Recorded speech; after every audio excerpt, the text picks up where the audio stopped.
بسم اللہ الرحمن الرحیم. السلام علیکم. پروگرام بریک فاسٹ سجادین میں ہوں آپ کے ساتھ انا یوسف. اس امید کے ساتھ کہ آپ کا آج کا دن بہت اچھا گزرے. پروگرام کا باقاعدہ آغاز کریں گے. میر صاحب ہمارے ساتھ موجود ہیں. السلام علیکم میر صاحب. السلام علیکم جی، کیا حال ہے؟ ٹھیک ٹھاک. آپ کیسے؟ آج ہفتے کا آخری دن ہوتا ہے جمعہ ہمارا، اور آج تو بڑے مزے کے مضمون بھی ہیں، بڑے مزے کی خبریں بھی ہیں. مودی نے ہلچل مچائی. خبروں سے زیادہ مضمون بڑے مزے کے ہیں، ابھی بات کرتے ہیں. صحیح. پہلا سیگمنٹ ناظرین شامل کریں گے، ہیڈ لائنز کی جانب بڑھیں گے. جی میر صاحب. جی پہلی خبر تو یہ ہے، کل رات ہی کہہ لوں میں، کیونکہ پاکستان میں رات ہو گئی تھی. ماشاءاللہ پاکستان نے آئرلینڈ کو شکست دے دی ون ڈے میچ میں.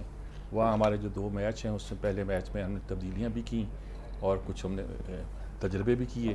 2 آل راؤنڈر بھی داخل کیے. شرجیل خان جو ہمارا ایک اس نے یہاں پاکستان میں بھی جو وہ لیگ ہوئی تھی کھیلتے ہوئے بہت اچھا سکور ایک بار کیا تھا، وہ کل پھر فارم میں تھے. 152 مارے اس نے، اور 300 سے اوپر 313 333 32 کتنے سکور ہم کر کے 337 اس لیے مجھے یاد ہے کہ حنیف محمد کا ریکارڈ تھا 337 سکور کا.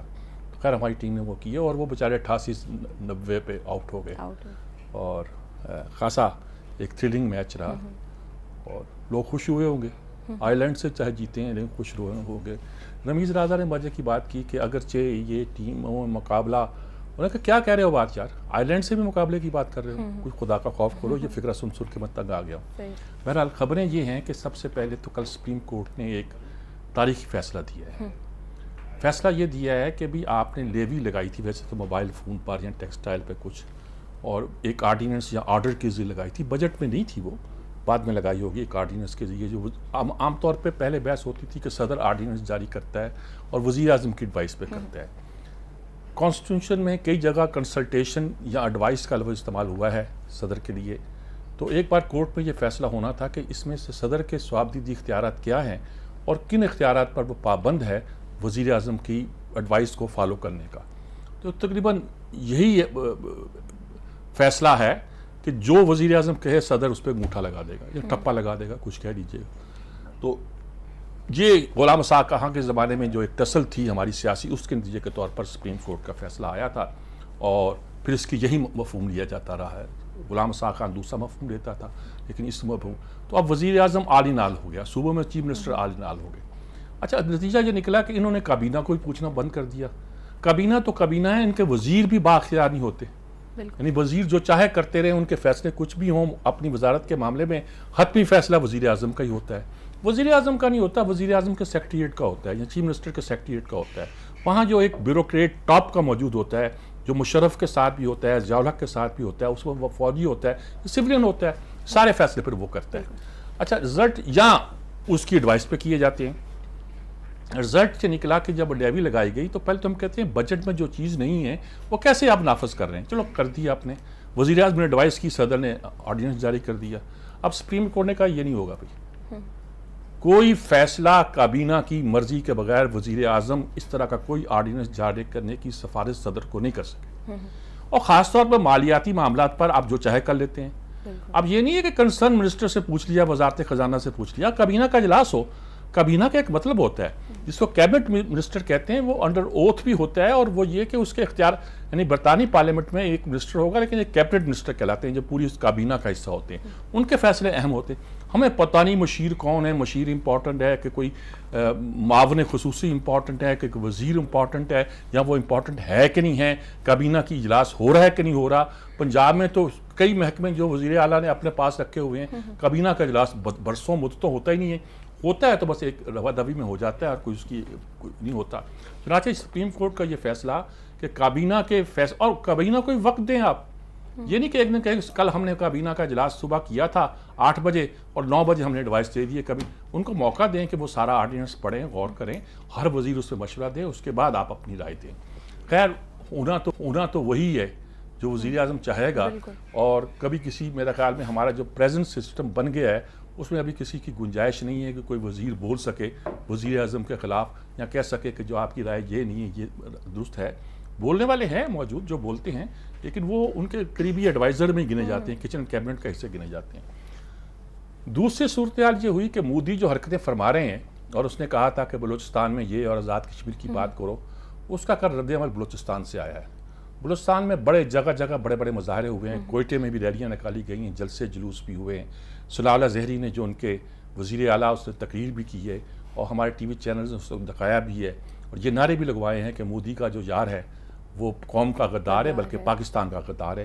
پاکستان زندہ باد کے بھی نعرے لگائے گئے اور خاصا اس پر ایک طرح کی ایک فضا بندی جس پہ یہی کہا جا سکتا ہے کہ ایک بڑی واضح برہمداغ بگٹی کے بارے میں انہوں نے کہا. یہ 2-3 لوگ ہیں نا, ہربیار مری اور برہمداغ بگٹی اور نظر محمد مینگل, اور 3 ہیں, ایک آدھا کوئی اور ہے جو جس کے بارے میں کہا جاتا تھا کہ کوئی ریپبلکن آرمی ہے, کوئی لبریشن آرمی ہے, کوئی کچھ آرمی, سب کے سب انڈین فنڈڈ ہے. کچھ ٹوٹل انڈین فنڈڈ ہے, کچھ اور ملکوں کی فنڈز بھی آتے ہیں ان کو. اچھا, ہم کس پہ شک کریں, کس پہ اعتبار کریں, کس پہ شک کریں؟ سارے ہی اس محاذ میں یوں کہتے ہیں. ویسے تو دل کرتا ہے فکرہ آسکر وائلڈ کا مجھے یاد آ رہا گیا, وہ کہہ دوں کہ کسی نے ایک صاحب آئے اور کہنے لگے دیکھو فلاں میرے خلاف سازش کر رہا ہے, اور دیکھو فلاں بھی کر رہا ہے, اور دیکھو فلاں بھی کر رہا ہے, اور مختلف لوگوں کے نام لیے کہ میرے خلاف سازش کر رہے ہیں. تو آسکر وائلڈ ایک خاص مزاج کا فکرے باز آدمی تھا. اس نے پوچھا بتائیے میں کیا کروں اس پہ؟ تو انہوں نے کہا جوائن دی کانسپریسی, تم بھی اس سازش میں شامل ہو جاؤ. تو ہم جو شکایتیں کرتے رہتے ہیں نا جی, یہ کوئی اچھی بات نہیں ہے. کسی نے کوئی ہمیں یہ نہ کہہ دے کہ جوائن دی کانسپریسی. ہمیں اس کا سب کا تدارک کرنا ہے اور تدارک کرنا چاہیے. لیکن بلوچستان میں کل وہ خاصا نے کہا یہ چند ٹکوں کے عوض جو برہمداغ وغیرہ ہیں, اس سے ثابت ہو گیا کہ ان کا انڈیا سے کنیکشن ہے. انہوں نے سلوٹ مارا, اس کو تعریف کی, اس کی دھماکہ کیا. تو یہ مان لیا جائے آپ دھماکہ کرایا انڈیا نے, برہمداغ نے اس کی ذمہ داری کی طرح کی قبول کی ہے, اور برہمداغ نے گویا اس پر سلوٹ کیا چند ٹکوں کے عوض. یہ کوئی بلوچی روایت تو نہیں ہے جی.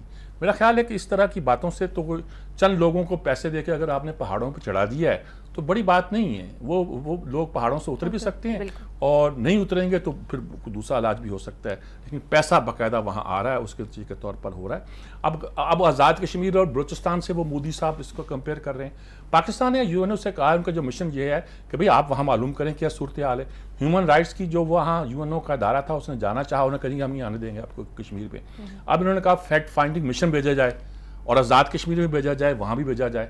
خیر پاکستان نے اس پہ احتجاج کیا. ہمارے اخبار تو جو ہے نا اچھی بات زیادہ دیتے ہیں, اور ڈان نے خاص طور پر کیا کہ خاص طور پر جب اے جے کی کا نام انہوں نے ہیلڈ ویلی کے ساتھ لیا تو انہوں نے احتجاج کیا کہ انڈیا بھی کہہ رہا ہے جی کہ آزاد کشمیر میں یہ ہو رہا ہے تو ہم یہاں بھی مشن بھیجتے ہیں, وہاں بھی. انہوں نے کہا جی بھیج دیں یہاں, لیکن دونوں کو کوئی مقابلہ نہیں ہے. وہاں تو 7 لاکھ فوج بیٹھی ہوئی ہے, چھرے مار رہے ہیں, نظر آ رہا ہے آپ کو. آپ انڈیا کو خوش کرنے کے لیے کہ آزاد کشمیر میں بھی ایک مشن بھیج دیں چلو. لیکن انڈیا اس کے لیے ظاہر ہے تیار نہیں. اس کو معلوم ہے کہ وادی میں اگر کوئی مشن گیا تو مشن کی فائنڈنگ کوئی ٹھیک نہیں ہوگی. آپ تو مشن کی پروٹیکشن نہیں کر سکیں گے, آپ اس کو فریلی موو نہیں کرا سکیں گے. آپ نے تو کرفیو لگا رکھا ہے. آپ کس منہ سے اس سے کہیں گے کہ کشمیر کے لوگوں میں بالکل ایک آزادی جو ہے, کوئی کس چیز کی پابندی نہیں ان پر, اور یہ چھرے جو مارتے ہیں, اور اگر اس دن مظاہرہ ہو گیا تو کیا جواب دیں گے آپ اس کا؟ تو بہرحال یہ کہ اچھا اب وہ جو ہماری اپنی سیاسی لڑائی ہے وہ جاری ہے ملک کے اندر. جہانگیر ترین کے خلاف بھی ایک وہ دے دیا گیا ہے. اب یہ بھی آ گیا ہے کہ اگر فرض کیا جس طرح کہا جاتا ہے نواز شریف کو نااہل قرار دے دیا جائے تو سارے نااہل ہوتے ہیں. ہارون رشید نے ٹھیک لکھا ہے, پھر جہانگیر ترین بھی ہو جائے گا, عمران خان بھی ہو جائے گا, آصف زرداری بھی ہو جائے گا, لائن لگ جائے گی کہ جی آپ نے ڈکلیئر نہیں کیا, آپ نے ڈکلیئر نہیں کیا, آپ نے ڈکلیئر نہیں کیا. اس بات پہ کرنا شروع کر دیا, سبھی ہو جائیں گے. اور سارا انہوں نے کہا اچھا ہو بھی جائے, ایبڈو کے تحت یہ ہوتا ہی رہا, یوب خان نے کر دیے تھے, سارے سیاستدان سیاست سے باہر ہو جائیں گے, نئی کریڈ لے آئیں گے, اور نئی بھی وہی ہوگی یار, ان کے بیٹے بانجے ہوں گے. دیکھو نا, اس نے مشرف نے کہا تھا کہ بی اے پاس صرف الیکشن لڑ سکتا ہے. سارے جو بی اے پاس نہیں تھے ان کے بیٹے بیٹیاں جو آ گئے, اور کچھ اچھے سیاستدان رہ گئے. مثلا عابدہ حسین نے سوئٹزرلینڈ سے پڑھی ہے, ڈپلوما والا لیا ہوا ہے, لیکن وہ جو گریجویشن کی ڈگری ہے وہ نہیں تھی, تو اس نے الیکشن نہیں لڑا. لیکن اس عرصے میں یہ ایک اولو انسان کی بات ہوتی ہے, انہوں نے بی اے کا امتحان بھی دے لیا, انہوں نے کہا یہ لو بی اے بھی پاس کر لیا میں نے. اگر تمہیں اس بات پہ اعتراض ہے, اگلی سال تو خیر وہ شرط ہی ختم ہوگی. اب نواز شریف نے بھی کچھ چیزوں پر زور دیا ہوا ہے. انہوں نے کہا راہداری کے منصوبے بناؤ, توانائی کے منصوبے مکمل کرو, زمینیں جو خریدنی ہے وہ لو فوراً, مطلب 18 تک سارے کام مکمل کرو. یہ ہمارے پاس جو 2 سال ہیں, پونے 2 سال ہیں, اس میں ہمیں اپنے ٹارگٹ خاص طور پر توانائی کے پورے کرنے ہیں, اور خاص طور پر واٹر. انہوں نے کہا واٹر ریزروائر نہیں بنتے. چیئرمین وابڈا سے بھی کہا, چیئرمین وابڈا تو کہتا ہے آپ کالا باغ ڈیم بنائیں. اچھا اب وہ صوبوں کی اس میں ایک جو مسئلہ ہے وہ کھڑا ہے, وہ سالو نہیں ہوتا. لیکن ڈیم تو آپ کو بنانے نا جی, اگر بھاشا بنانا ہے وہ لمبا پروسیس ہے, لیکن شروع تو کرنا نا آپ کو جی. اصل بات تو یہ ہے کہ اگر پاکستان کے سیاستدان محب وطن ہیں, ہر صوبے کے، اور ان کو ذہن میں کوئی خیال بھی آتا ہے تو انہیں کالا باغ ڈیم کی طرف فوراً ہاں کرنا چاہیے، جو 4-5 سال میں بن جائے گا. زمین بھی اس کی ہے، ہر چیز اس کے بارے میں موجود ہے. کچھ پھر انہوں نے سی پیک منصوبے وغیرہ کے بارے میں یہ ساری باتیں کہا کام کے. ایک انہوں نے کہا کہ جب کوئی تشدد کا نشانہ بنتا ہے تو ہم کہتے ہیں جی اتنے لاکھ کا اعلان کر دیا فی خاندان، اتنا اعلان کر دیا. ایک پالیسی بناؤ، کیسے لوگوں کے ساتھ کیا رویہ اختیار کیا جائے. جس طرح ہوتا ہے کہ ویتنام کی جنگ میں جو شہید ہوئے تھے، امریکہ کی ایک پالیسی تھی، اس کے بعد واپس آتے تھے ان کو کیسے ریہیبلیٹیٹ کیا جاتا تھا، ان کے خاندانوں کو کیسے لیا جاتا ہے. اس طرح کی ایک پالیسی بننی چاہیے، کیونکہ اب دہشت گردی کا نشانہ بننے والوں کی تعداد تو بے شمار ہو گئی، بہت زیادہ ہو گئی بلکہ سچ کہا جائے تو. اچھا یہ صورتحال ہے. ادھر سیاست بھی چل رہی ہے، بیک ڈور سنا ہے، ڈپلومیسی بھی چل رہی ہے. ڈپلومیسی کہہ لیجیے، بیک ڈور سیاسی رابطے ہو رہے ہیں کہ کس طرح پیپلز پارٹی اور پی ایم ایل کے کچھ انڈرسٹینڈنگ ہو جائے، اور اس میں بھی کچھ پیش رفت کچھ کہتے ہیں ہو رہی ہے. اور اندر خانے بہت کچھ ہوگا جی، ابھی آسان نہیں ہے. عمران خان بھی اگر سمجھتے ہیں نا کہ بڑی آسانی کے ساتھ ہو جائے گا تو بڑا مشکل معاملہ نظر آئے گا. طاہر القاضی صاحب بھی آ جائیں گے، لیکن وہ کب تک رہیں، کیسے نہیں رہیں گے جی. سی پیک منصوبے کے بارے میں چینی صدر نے بھی بڑا واضح طور پہ کہا ہے کہ ہم اس کا اہتمام کریں گے، تمام منصوبے مکمل، سی پیک سمیت تمام منصوبے مکمل کیے جائیں.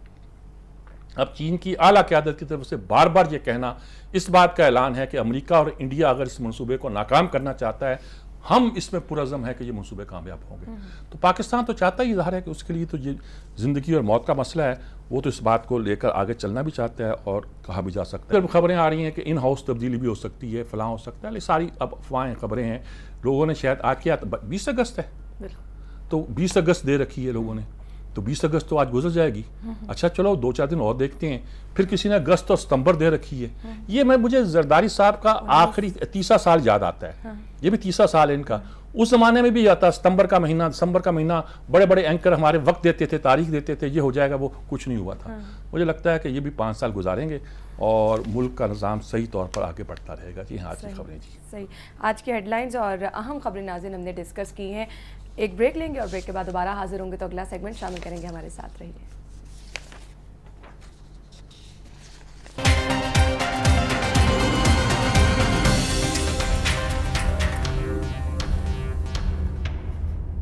ویلکم بیک ناظرین. آگے بڑھیں گے، نیکسٹ سیگمنٹ شامل کریں گے ان سائڈ. جی میر صاحب آج کون کون؟ اچھا جی، پہلا تو آرٹیکل آج میں ایاز امیر کا پڑھنا چاہتا ہوں. اس نے پاکستان کی ڈسٹنکشن یہ بتائی ہے کہ اس کی ڈرائی ڈیموکریسی ہے. ڈرائی ڈیموکریسی کا مطلب یہ نہیں کہ خشک سی جمہوریت ہے، بلکہ مطلب یہ ہے کہ یہ اس میں شراب نہیں ہے، پروہیبیشن ہے. یہ ڈرائی ویٹ اس معنوں میں استعمال کیا ہے اور صاف اس میں لکھا بھی ہے. لیکن آج یہ احتیاط کی ہے کہ یہ نہیں کہا کہ جب میرے سامنے جام پڑا ہوتا ہے، ورنہ کہتے ہیں اور پابندی بھی لگتی ہے.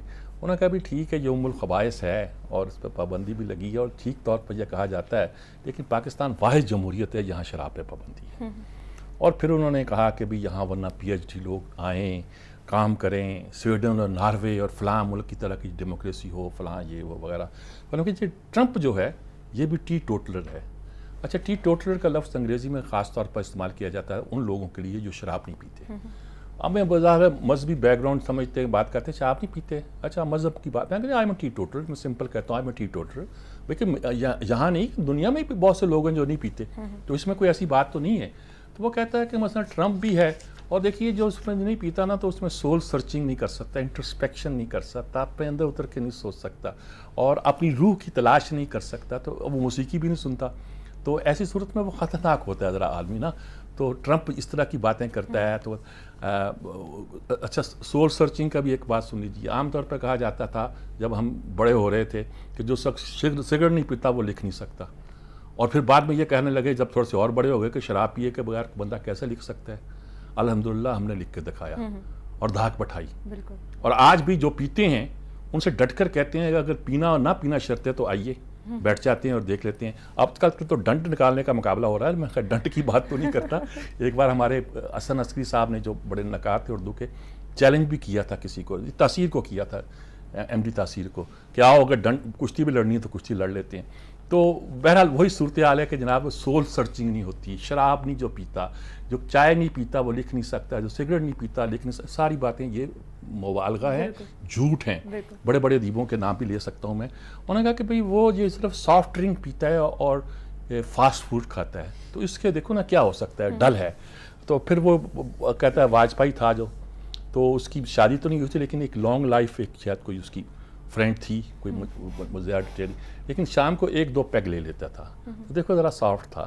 نظریہ اسی کا بھی وہی ہے جو اب بودی ہے, لیکن یہ جو ہے یہ پیتا نہیں ہے. اور پیتا نہیں, دیکھیں نا کیسا سخت ہے, کیسا انتہا پسند ہے. پتہ نہیں اس کی, انہوں نے کہا ہٹلر ناکام ہوا, وہ نہیں پیتا تھا شاید وہ, اور سٹالن جو تھا وہ شاید شام کو پی لیتے ہیں. دونوں پیتے تھے کہ یہ کیا کرتے.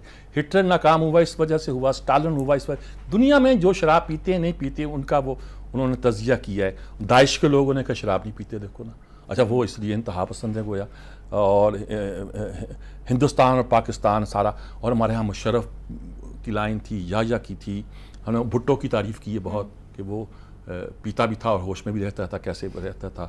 اور کچھ لوگوں نے برا نام بھی کمایا. یہ ڈل لوگ, شریف فیملیز دیکھو نا, ڈل جمہوریت ہیں, پیتے ہی نہیں ہیں.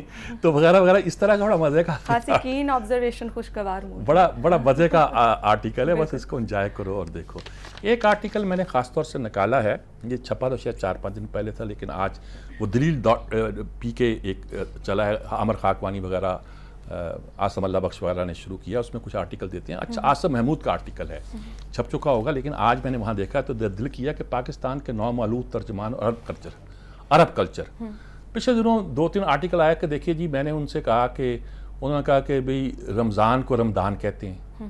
اچھا, اور یہ تو ہماری جو گاڑیوں کے نمبر پلیٹ ہے پاکستان کی بجائے الپاکستان الپنجاب لکھنا شروع کر دی ہے جی. اور نام بھی ان کے جو ایسے ہوتے ہیں, ہمارے رضا رومی کا کیا بنے گا, وہ رضا رومی بن جائے گا.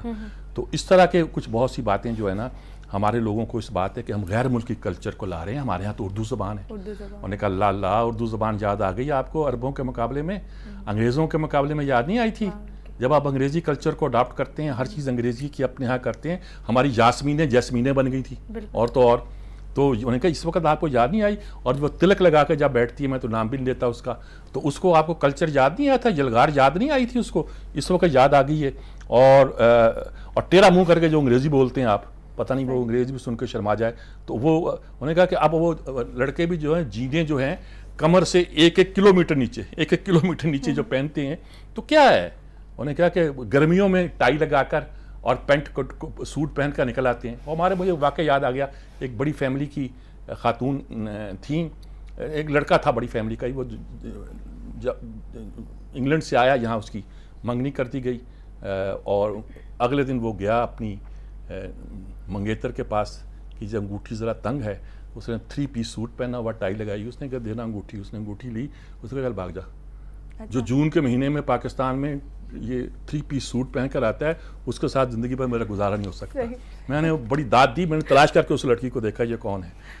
اس نے اس لیے کہا یہاں وہ کسی اور سے شادی کرنا چاہتی تھی, پتہ نہیں, لیکن یہ قصہ بڑا مزہ آیا مجھے. تو انہوں نے کہا کہ ہمارے ہاں جو سیکولر انتہا پسند ہیں, مذہبی انتہا پسند ہیں, ان کو ہم بہت سی باتیں کرتے ہیں. انہوں نے کہا کہ مثلا یہ ایک کوٹ کیا کہ کہا کہ امریکی جو ہیں وہ اپنے مفادات میں واہجات باتیں کرتے ہیں, بہت واہجات باتیں کرتے ہیں.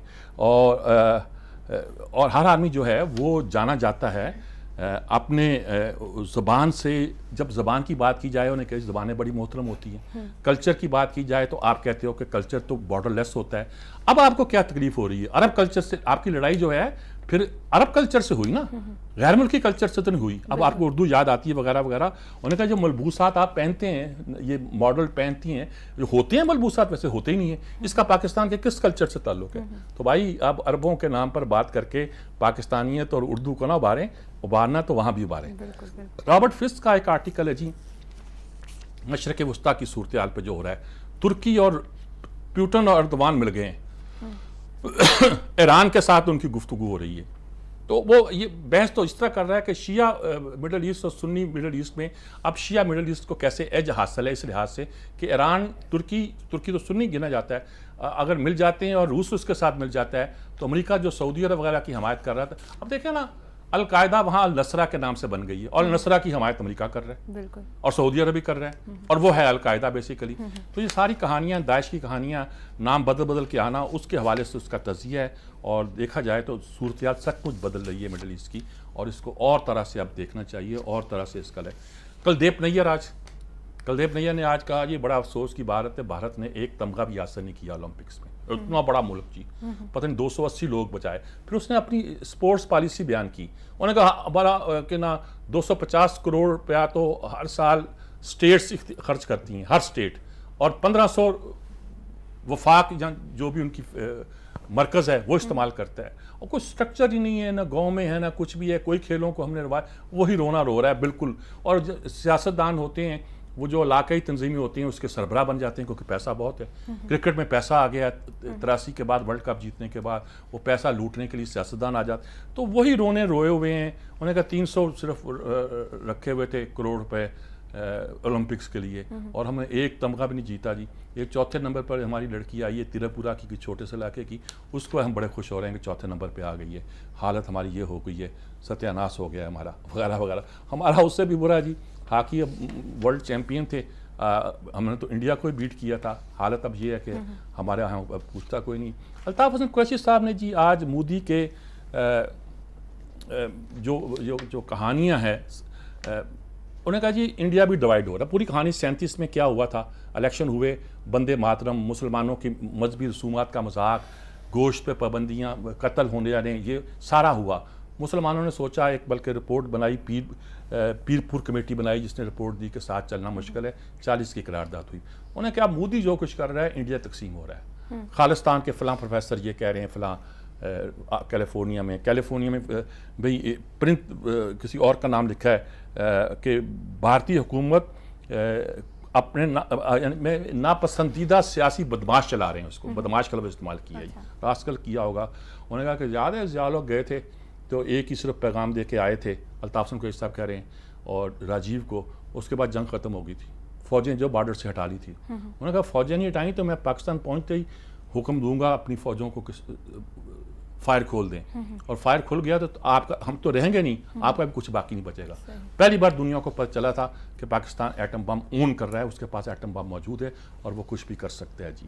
اوریا نے جی بلوچستان کی صورتحال پہ اچھا لکھا ہے کہ پختون علاقے جو ہیں وہ کیسے فنکشن. دیکھیں نا پختون علاقے وہ تھے جہاں انگریز نے اپنی حکمرانی قائم کر دی. اس نے سڑکیں بنا دی سب کچھ بنا دیا. اچھا ادھر سے پختون آتے ہیں افغانستان سے وہاں رہتے ہیں ششبائی کہلاتے ہیں وہ لیبر کرتے ہیں. انہوں نے کہا یہاں کا پختون ذرا اب تحصیلداری فلاں ہر نظام سے واقف ہے. وہاں کا اتنا کلچر اب وہ پسند ہی نہیں کرے گا ادھر کا پختون جا کے ادھر آباد ہونا. ادھر کا آ کے 6 مہینے میں کام کرتا چلا جاتا ہے اسے ششمائی کہتے ہیں کہ 6 مہینے کے آنے والے. اور ان کو باہر جانے کا رستہ کوئی نہیں سوائے بلوچ رستوں سے گزرنے کے. ایک رستہ باہر جاتا ہے جو پٹھان علاقے میں سے گزرتا ہے وہ یوب سے ہوتا ہوا خیبر پختونخوا میں چلا جاتا ہے. تو یہ جس طرح انٹرمنگل ہیں ساری چیزیں. اور ہم نے کہا وہاں کے جب لوگ آتے ہیں تو یہ لوگ مقامی کہتے ہیں یار کنداری آئے ہوئے ہیں ذرا خیال کرنا. مطلب وہ ان کو مہذب نہیں گنا جاتا. تو انہوں نے کہا ساری احتیاط آپ دیکھے جائیں کہ اس کی صورت کیا ہے. اور وہ لوگ جب آتے تھے نئے میں تو جیل سے بہت ڈرتے تھے کیونکہ وہاں تو جیل کا مطلب تھا کہ سردار نے ڈال دیا جیل میں مر کھپ گئے پھر ساری عمر کے لیے. تو یہاں وہ کہتے تھے کہیں یہ نہ ہو جائے. اور ان کو معلوم ہے کہ ایران اور افغانستان میں جو ان کے بھائی بند رہ رہے ہیں وہ ان سے بہتر حالت میں نہیں ہے. ہمارا نظام بہتر ہے.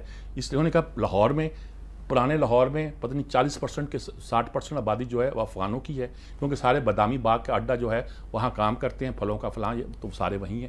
اور اس کے علاوہ فیصل آباد کراچی میں تو اب یہ پختونستان کی تحریک بھی اس لیے دم توڑ گئی ہے کہ ان لوگوں کو پورے انٹرسٹ آف پاکستان میں پیدا ہو گئے ہیں. تو پورا تجزیہ انہوں نے ایک کہ یہ ہمارے جو بیوروکریسی کو اسٹیبلشمنٹ کو وہ چال باز حسینہ سمجھتے ہیں جو اس کو اس سے لڑاتے ہیں جو ٹرائبل لڑائیاں ہوتی ہیں وغیرہ وغیرہ. تو سارا نقشہ ہے میں تیزی کے ساتھ میں نے بیان کیا لمبا نہ کرنے کے ڈر سے کہ کہیں یہ لمبا نہ ہو جائے جی.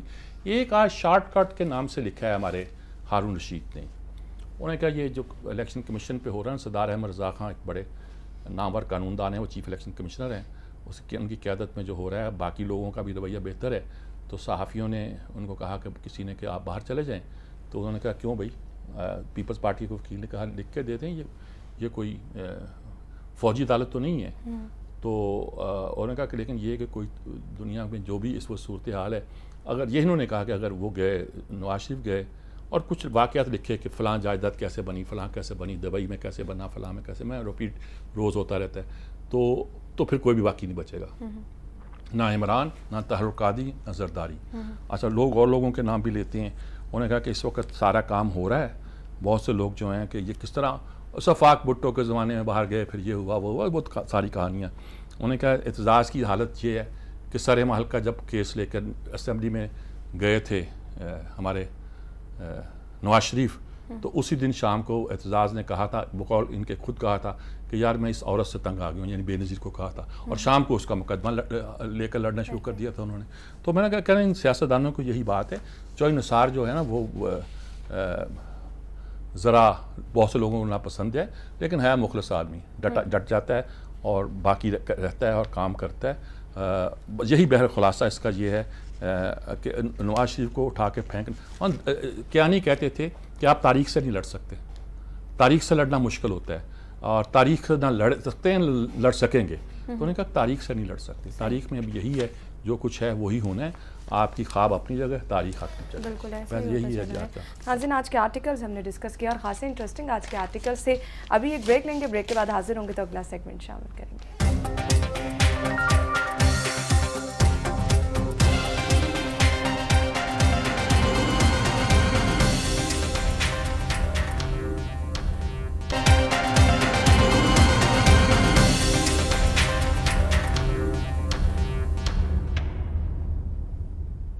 ویلکم بیک ناظرین, شامل کریں گے نیکسٹ سیگمنٹ ان پٹ. آج ہمارے ساتھ ٹیلی فون لائن پہ موجود ہوں گے مظہر عباس صاحب. جی میر صاحب. جی, مظہر عباس صاحب ہمارے ساتھ کراچی میں موجود ہیں, ان سے ہم بات کرتے ہیں آج کی صورتحال پر. السلام علیکم مظہر عباس صاحب.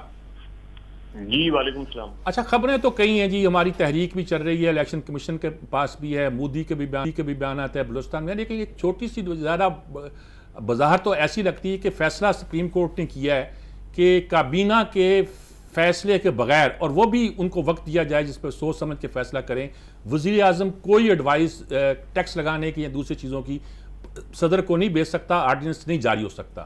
پہلے تھا کہ صدر آرڈیننس جاری نہیں کر سکتا وزیر اعظم سے پوچھے بغیر, اب آ گیا کہ کابینہ سے پوچھے بغیر وزیر اعظم بھی کچھ نہیں کر سکتا. کیا کوئی امپیکٹ ہوگا اس کا ہمارے ہاں؟ بالکل میرا خیال ہے ہونا چاہیے. تو پہلی بات یہ کہ سپریم کورٹ کا فیصلہ ہے, تو سپریم کورٹ ظاہر ہے اپنے فیصلے پہ عمل درآمد اگر چاہے تو کروانا بھی جانتی ہے, اور عام طور پہ ہم نے ماضی میں پیپلز پارٹی کی گورنمنٹ میں دیکھا ہے کہ جب سپریم کورٹ کے فیصلوں پہ عمل درآمد نہیں ہوتا تو اگر سپریم کورٹ چاہے تو وزیر اعظم کو گھر بھی بھیج سکتی ہے. تو یہ اس لحاظ سے بھی میر صاحب لینڈ مارک ڈیسیجن ہے کہ آپ کو پتا ہے کہ آرڈیننسز کے معاملے میں پارلیمنٹ کے اندر بھی بہت سی آوازیں ہمیشہ اٹھتی ہیں کہ جی ابھی اسمبلی کا سیشن شروع نہیں ہوا کہ آپ نے آرڈیننس لے آتے ہیں. حالانکہ اس میں حکومت کا موقف یہ ہوتا ہے کہ آئین کے تحت اگر اسمبلی سیشن میں نہیں ہو تو آرڈیننس لایا جا سکتا ہے.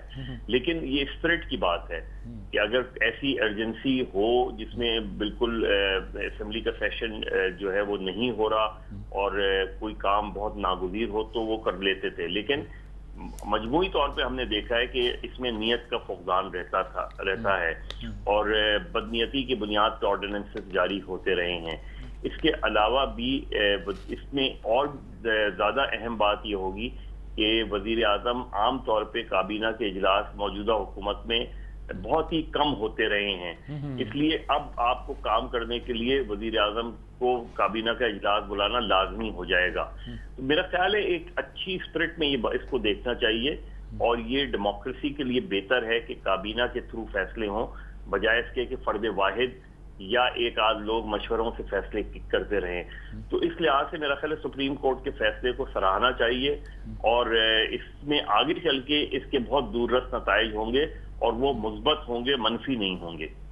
ٹھیک بات ہے, بہت درست بات آپ نے کی. اب کچھ صورتحال ہماری سیاست کی ہو رہی ہے, الیکشن کمیشن کے پاس پٹیشن چلی گئی ہیں, اب سڑکوں پہ آنے کی بات بھی ہو رہی ہے, سڑکوں سے باہر رہنے کی بات بھی ہو رہی ہے, اندر سے کوئی رابطے بھی ہو رہے ہیں, خبر آ رہی ہے کہ کوئی بیک ڈور ڈپلومیسی کہہ لیجئے, کچھ کہہ لیجئے, وہ بھی چل رہی ہے. کیا نقشہ نظر آتا ہے آپ کو؟ کچھ لوگ تاریخیں دے رہے تھے, وہ تاریخیں سر پہ پہنچ گئی ہیں, کیا ہوگا لگتا ہے؟